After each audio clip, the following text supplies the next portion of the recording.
idol. Anong nangyari? Asan yung anak mo?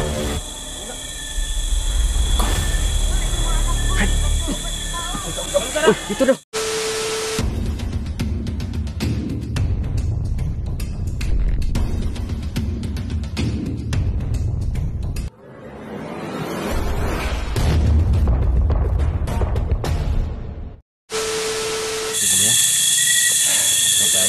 So, Malapit mga kaidol, no? tayo. May nga muna kami saglit mga kaidol dahil 3 oras na po yung aming paglalakad. At kaya ulit nga Brad, ilang minuto yung Brad? 20 minutos na lang.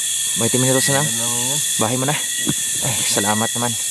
Medyo pinupulikat na rin ako. Susuot ko na tong nandun ko Brad. Parang meron na akong nakikita doon ng mga Ilaw. kabaybahayan doon. Pero sa bayan, 3 bahay lang yun. At saka mayroong mga yun, mayroong dumadaan na motor pero hindi masyado marami. Kaya hindi nandyan yung bahay ko sa Pero safety tayo doon Brad? Walang dumadaan ba dito doon? wala. Sige. Buti naman kung ganun to. Pero hindi pa rin tayo komportable kasi Brad, itago mo muna yung ano mo kayo baka mga ano tayo makakita tayo ng mga bata. parang kapitbahay doon. Baka Mga matakot. bata ko nga baka matakot yun. Sa akin tinago ko na rin ito.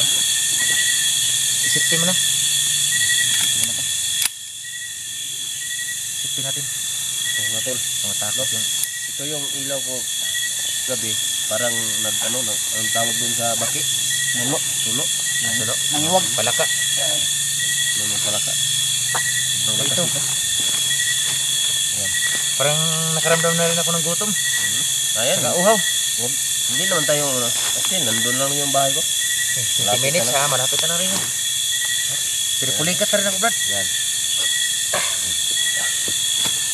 Ano? Patuloy tayo. Okay. Konting kimpot na lang yan. Doon tayo sa bahay. Kasi, ano na. Patuloy doon. Patuloy tayo mga kaidol no. Doon tayo mga ano. Doon kami sa bahay ni ito. Nakapunan ba kami? Ihaw pa tayo ng manok doon. Katay tayo ng manok. Dami pala Sige. kayong manok. Mayroon. Ako gutom na gutom talaga ako Brad. Parang gusto ko na kahit kung mayroong sardinas yan kakainin ko na. Sobrang gutom na. Kahit madilim mga doon. Kababa kami sa tatag. Ito na. Mga kaidol napakaingay. Pero yan mga kaidol nakarinig na rin ako ng mga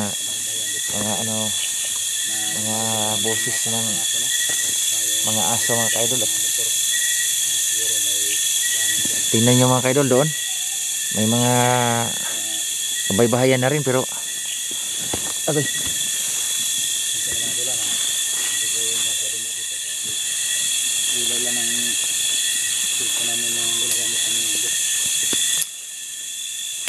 Right, tingin ka sa likod ha.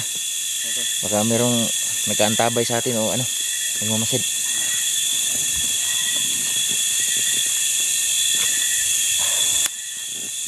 Kababa rin tayo. So, tago natin yung baril natin baka Kita niyo ba yung ilaw na yan? oh Yung yun, ilaw na yan na pala. yun na yun. Brad, Abutan na yun. tulas yan. Kita mo yung bahay na yan. Yan may ilaw na. Kunting ilaw. Oo. Yung bahay ko na yan. Tara, malapit na pala. Ano, okay mo tayo? Sige. Mauna ka na. Yeah. Mauna ka Brad, ako na dito, Soli. Yeah. Magkatabay lang kasi nyo.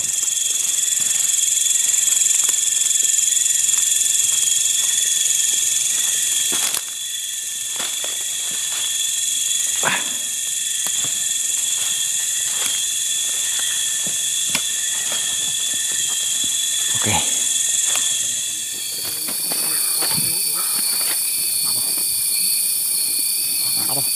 Malapit na kami sa bahay nila mga kaidol. May bread sa'yo na. So,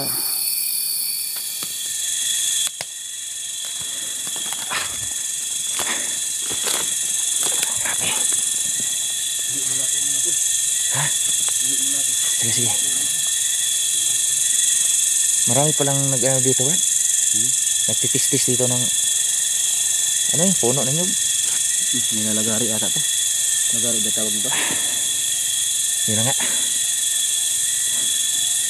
So mga kaidol, talagang pinupulikat na yung mga paa ko mga kaidol no, dahil yan na nga, inuulit ko. Mahaba-habang ang lakad namin. Na ano? At Naninilid na. siguro hindi Dito mga tol. ako nagkakamali, mga alas 9 ng gabi na ngayon.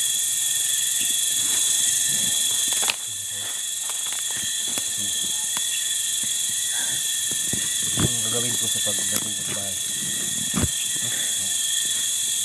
Sabay muna tayo ng turong. Magluto tayo. May pagkain ka doon?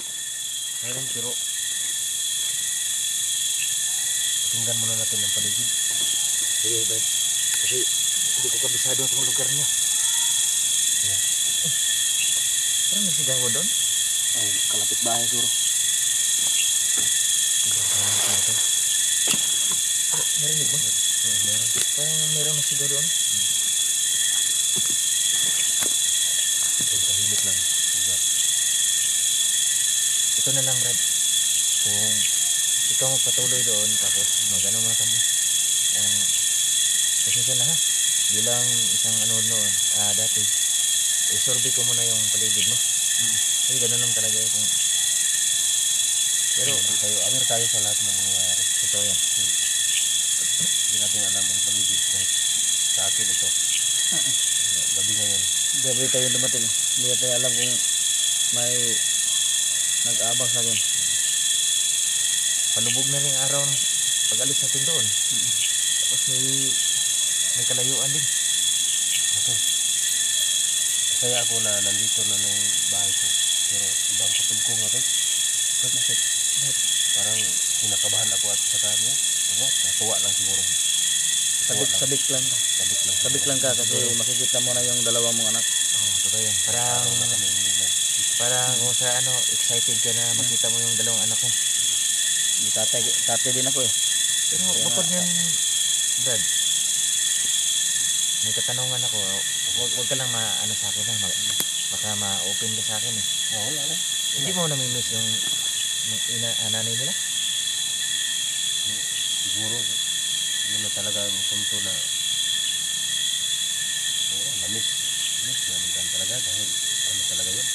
Yun ang nanay nila pero dumating na ang punto talaga na kahit pinagsama kayo tapos hindi naman kayo magkakasundo tapos siya pang una umalis dinala ko yung panganay ko wala talaga anuhin ko man hindi ko man alam kung saan sila nagpunta buti na lang yung dalawa nandun pala sa kapitbahay yun lang naiwan kaya ayun pinupukpok ko ilagay ko sa bahay hindi naman sila bumabalik kaya miss yung mga bata nga hinahanap yung nanay nila nagkapareho pala tayo ng ginahanap tol Parang ganun.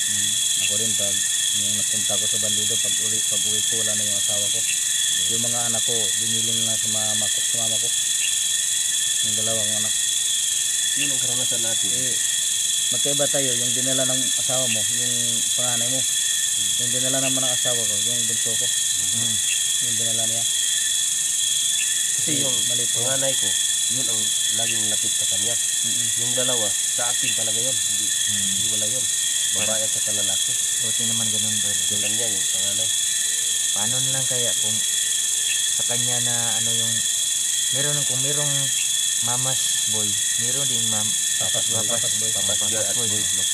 Pero natuwa naman ako na kahit sakit man sa ating dibdib na siya umalis nandiyan naman yung dalawa biyaya pa din yan tol biyaya pa rin yan alagaan ko pa rin yan dahil mahal na mahal ko yung mga anak ko bilang kaibigan mo, Brad, kayong dalawa, ako'y ano na sa inyo na nagsasabi na labanan nyo ang bawat pagsubok sa buhay natin ba o darating na pagsubok lalo na yung pamilya natin. Ganun lang talaga habang nabubuhay tayo sa mundo na ito, meron tayong pag-asa ba. Bawal manghina, yun lang masasabi ko. Salamat sa payo to, salamat sa payo. Ganun lang yan kasi wala namang maibigay na ano yung problema Diyos na hindi natin kakayanin. Kaya ganun lang yan. At sa mga anak nyo. Meron naman siguro kayong pinagkatiwala nyo sa kapitbahay nyo. Siguro kung ano. So, yun na nga, ang hirap ng buhay talaga dito. Kaya magsumikap. Ano na tayo? Sige, tama-tama din, Brad, kay pinupulikat ako, Brad. Gutom na gutom ako. Yung pa ako, Ay, sakit ang tawag ko. Grabe ang taas ng pulikat. kasi yung ikaw yun ba? Sakit ng katawan namin dito. Pagbaba namin sa bukid Idol. mga idol. Grabe yung paglalakbay. Mahaba-haba ang paglalakbay. So patuloy kami mga kaidol. Tara na. Para makakain na rin at makapahinga. Tara, Brad. Para may Mauna ka, Brad. Ang bala.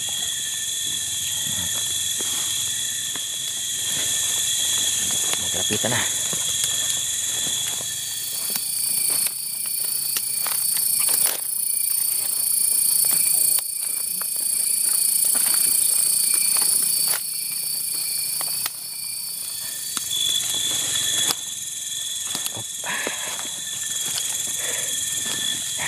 Malapit na tayo.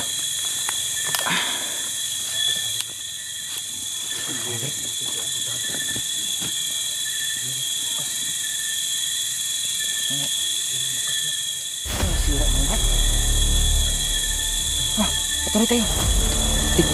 Sige. Oh, tagilid oh. Tingnan mo, Brad. Ano nangyari? Sige, Brad. Ingat ka, Brad.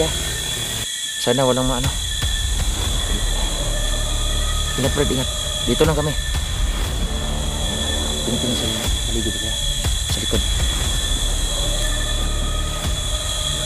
So, kayo.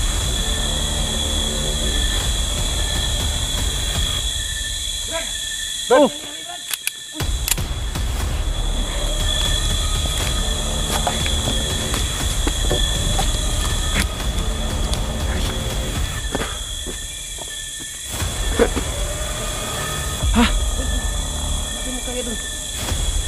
Anong nangyari? Wala. Asan yung anak mo?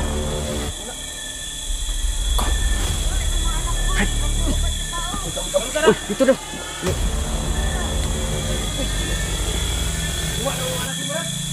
Ha? Isa. Bago pa. Bago pa daw, tol. Bago pa daw. Wala ko. Brad, ka? Nakapunta? Brad, huwag padas-dados, Brad. Papadabas na tol. Huwag padas-dados. Tura. Pugi. Pigilan mo. Gabi na, tol. Gabi na. Pigilan mo. Gabi na ngayon. Asan na yun?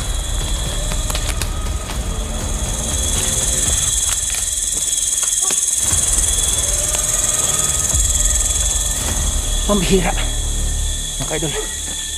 Kinukuha ng mga tao daw. Asan kayo? Brad! Paano yan? kailangan tol, ma-rescue natin to tol. Wala. Hindi problema yun. Kailangan pag ano ng liwanag ng araw. Gagawa tayo ng paraan. Uy, hindi tayo makasunod sa kanya. Sobrang galing eh. Kabisado niya ang lugar to. Naintindihan natin ng sitwasyon, bakit ganun. Dahil ama siya na na kailangan na masagip yung anak niya. At kailangan tayo. Hindi natin mahanap kasi sobrang dilim. Saan na yung tumakbo? Ito mga idol, di nyo nakita si Tito mga idol. So di naman makita mga kaidol. Pero may Kung saan yung pupunta yun? Saan ano? Pagsubok na naman. Problema to. Dito pa rin. Kailangan pag-isipan natin ito. Kaya ano ko sa kamay. Sige. I-plus-plus na ito. sige. Ito mag-isip ka. Anong gagawin natin tol? Kasi buhay sa mga anak dito siya nakasalalay. Kailangan gagawa tayo ng paraan. Hindi natin makita kung si ano. Si Brad Isay kung saan ito. Dahil yun na nga. Masyadong madilim eh. Ganun natin na may dito. Dahil dalawang anak na ano. Dalawang anak niya, tinangay. Na mga, sino kayo? Mga balido kaya yun? Walang iba. Kasi apat na tao. Grabe, tarantado talaga mga tao na yun ba? Kaya pala sabi niya kinakabahan siya. Ramdam niya ang nang pangyayari ba. Kaya itong gawin natin. Pag ano nang bukang liwayway, kikilos na kaagad tayo. Sige. Ang bihira.